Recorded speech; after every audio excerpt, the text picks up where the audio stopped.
This is the human reality behind the immigration story.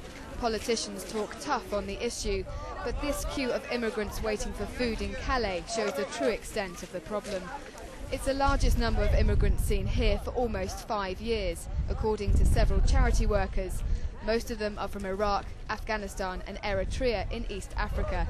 All of them want to make it to Britain. It used to be mostly men who attempted the crossing until recently. There are more women, there are more children as well. Very young, very young. I think because the ones who are in England are phoning their families and tell, come on, we'll have you can work, you can go to school, you will have little money. Although it's hard to quantify the exact number of immigrants, volunteers say they've seen an average of 400 to 500 people turning up to their kitchens in the past few months, an increase of over 30% compared to 6 months ago.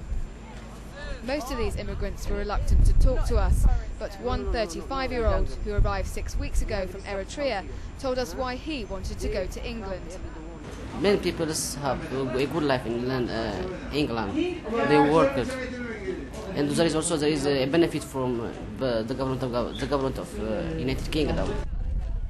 After our chat, he and his friend agreed to take us to their shelter along a disused railway track, hidden behind a building site.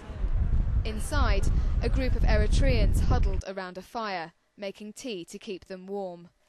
We met another Eritrean who agreed to talk to us, but didn't want his face to be shown on camera. He too has his sights on Britain, but fears the dangers may outweigh the benefits. It is a very difficult risk, you jump in there and they come.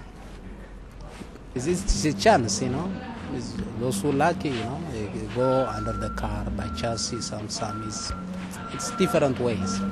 Later that night, we went along to the evening soup kitchen, where there were just as many, if not more, immigrants.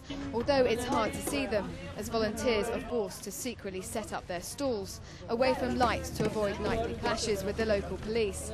One volunteer told us how many were successfully crossing to the UK.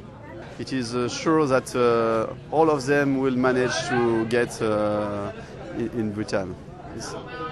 We are sure with that, because sometimes where they've managed to cross the channel, they send us emails, and we know that they managed to get there. So all of them will manage.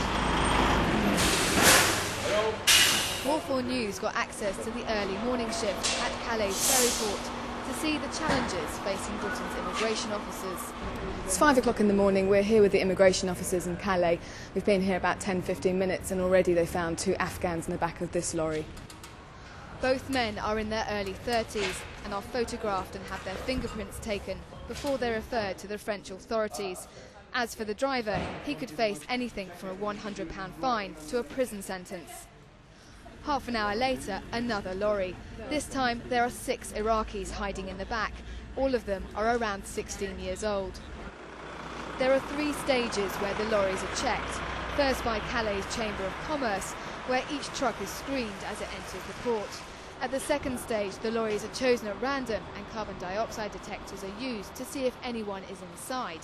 The final checks, again taken at random, are before the lorries are loaded onto the ferries. The fact is, not all the lorries are checked at every stage, and there are opportunities for illegal immigrants to climb the barrier into the car parks, which calls into question how many are going undetected, a question we put to the Border and Immigration Office. I'd be foolish to guarantee that nobody ever comes through that route, for sure.